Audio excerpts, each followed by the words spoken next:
Cada vez que tenemos la oportunidad de conversar con Leonardo Buniac, economista, magíster en Economía Internacional, especialista en finanzas internacionales, consultor en planificación estratégica y calificador de riesgo bancario, eh, automáticamente está la reacción de ustedes con muchísima atención y hay un gran momento para escuchar su análisis, además en el contexto de su método Global Map con la victoria de Donald Trump. ¿Qué impacto va a tener, por ejemplo, en la economía de los Estados Unidos y en las relaciones de la geopolítica? Leonardo, buenos días. Hay como un ruido de fondo. Leonardo, ¿me escuchas? Leonardo, creo que el contacto no está todavía logrado del todo porque hay como un ruido ambiente fuerte. Vamos a ver si más adelante podemos conversar. Leonardo Buniac es un gran analista. En este momento les decía, hay un escenario muy interesante para conocer sus puntos de vista, sus enfoques sobre la victoria de Donald Trump, las implicaciones que tendría. Leonardo, ¿me escuchas? Buenos días, Leonardo. Muy buenos días. Bueno, para aprovechar el tiempo que ya llevo en la presentación y finalmente teniéndote en línea, Leonardo, ¿cuáles son las principales lecturas al interés planetario ante esta victoria de Donald Trump? Bueno, mira, la lectura definitivamente digamos, es ambigua. Hay lecturas en el frente interno de la economía americana, pero hay otras que son en el frente externo. Como tú debes recordar, bueno, ha habido todo un debate sobre cuáles son las consecuencias de digamos, un nuevo gobierno de Donald Trump, ahora llamado Trump 2. Fíjate lo siguiente, por ejemplo, en el ámbito interno de la economía americana ya hay reacciones bien importantes, como por ejemplo la Wall Street ya dio señales digamos, de alegría. Las acciones se han disparado de manera muy importante, básicamente porque a nivel corporativo hay una percepción de que una rebaja de impuestos corporativos va a afectar positivamente el flujo de cada las empresas, que básicamente el gobierno de Donald Trump, como lo hizo en el pasado, va a apostar a la formación bruta de capital, a la inversión en nuevas tecnologías, a la inversión en ampliación de capacidad instalada de las empresas, en apoyo de alguna manera a la actividad y al crecimiento de la productividad. Esa lectura la hace Wall Street y las acciones se disparan. Igualmente se disparan los criptoactivos y como consecuencia también se dispara el rendimiento de los bonos, pero que a largo plazo los bonos deberían más bien bajar de valor porque el mercado va a privilegiar el comportamiento de las acciones y va a haber mucha migración de gente hacia el mercado accionario. Es decir, a nivel corporativo hay una percepción muy positiva de la victoria de Donald Trump. Igualmente, se imponen aranceles comerciales y una amenaza real de imposición de aranceles, por ejemplo, a México por el tema inmigratorio o a China por el tema de la competencia desleal. Y esa imposición de aranceles tiene como objetivo básicamente la protección de la industria nacional, la generación y fabricación de empleo dentro de los Estados Unidos. Y la lectura interna que hace la economía americana es que esto se va a traducir en crecimiento económico y mayor empleo para un mercado laboral que está sumamente afectado. Esa es la lectura en el frente interno de la economía americana. Pero en el frente externo la lectura es diametralmente opuesta. Lo primero que se teme es que venga una guerra comercial por parte de los Estados Unidos, una política arancelaria que incluye aislamiento a nivel comercial, ruptura de acuerdos comerciales, renegociación de acuerdos comerciales, porque esa ha sido la oferta electoral de Donald Trump. Imponerle, por ejemplo, aranceles comerciales al principal socio comercial, que es China, por temas de competencia desleal, por temas básicamente de precios relativos, etcétera. Entonces ahí hay una lectura que es bastante negativa. Europa teme de un nuevo gobierno de Donald Trump, básicamente porque ya por razones de seguridad y defensa, ya ministros del exterior del Consejo Europeo comienzan a reunirse rápidamente.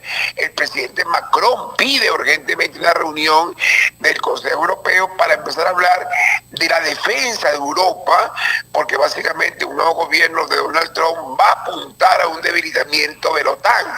La OTAN es la Organización del Tratado Atlántico Norte, que es el acuerdo militar de defensa recíproca y mutua entre Estados Unidos, Canadá y Europa.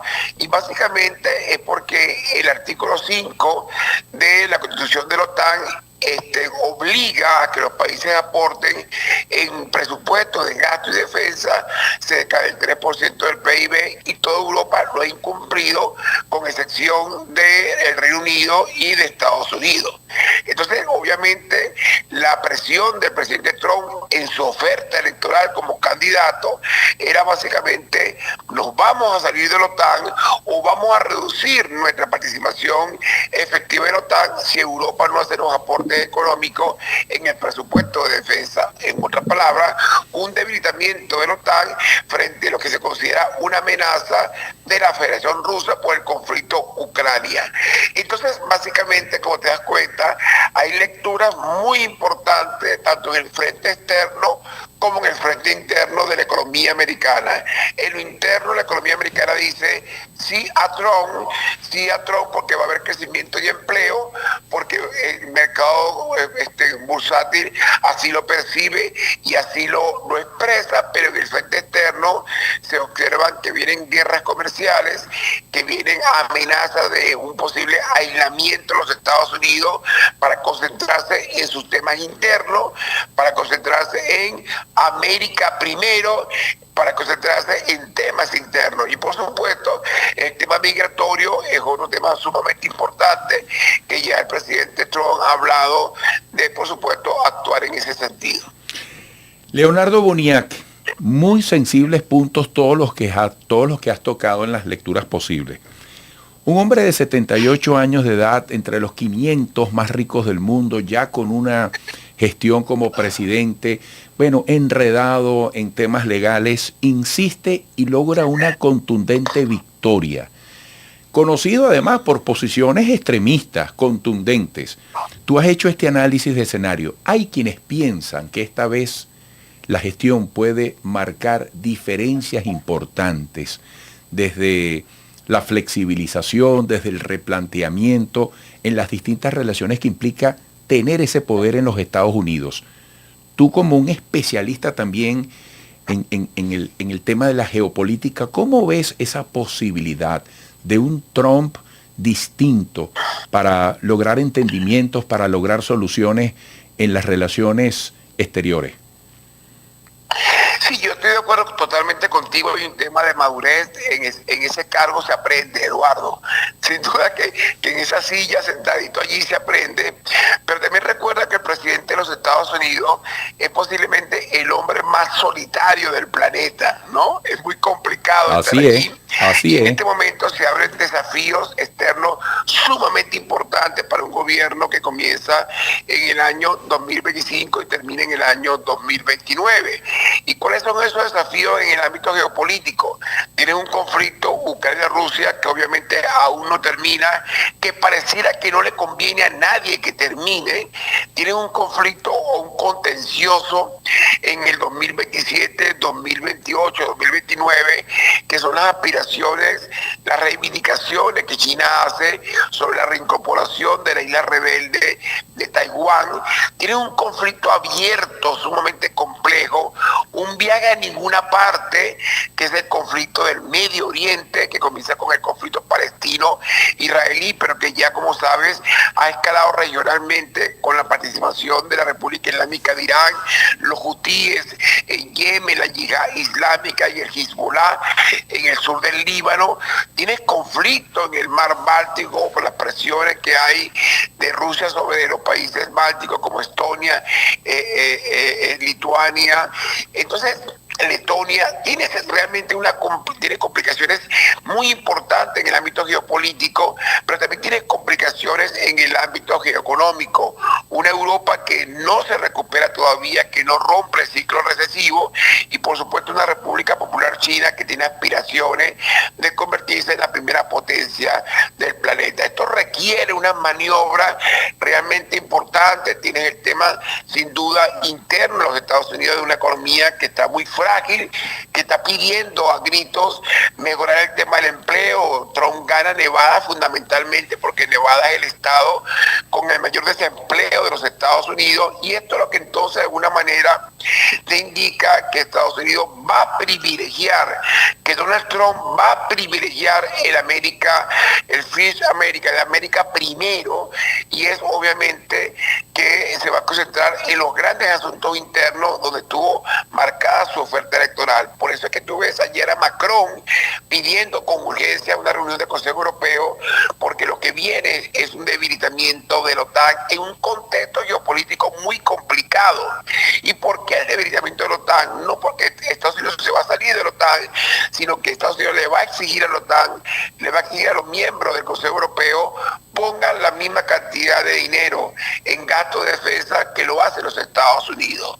Pero Europa está encerrada en una crisis económica que no rompe un ciclo recesivo, que no rompe el motor económico de Europa en Alemania, y está contraído. Así que es una realidad bastante complicada, para requerir mucha maniobra, porque hay enormes, gigantescos desafíos en el ámbito externo e interno para la economía, para la nación más poderosa del planeta. Leonardo, muchísimas gracias. Mira, me gustó mucho eso de que un viaje a ninguna parte, parece el título de un libro. Interesante como sí, siempre todas tus frases. Eduardo, peor que peor siempre es posible, y este conflicto terrible de Israel y Palestina en el que ambos están es literalmente un viaje a ninguna parte. Leonardo, como Muchas siempre, muy agradecido y gracias por tu disposición. Hasta pronto. Un abrazo, encantado. Leonardo Buniac, economista, magíster en Economía Internacional, especialista en finanzas internacionales, consultor en planificación estratégica y calificador de riesgo bancario. Impactante cuando dijo que quizás Trump era y va a ser el hombre más solitario del mundo. No debe ser fácil estar en sus zapatos. Vamos a la pausa.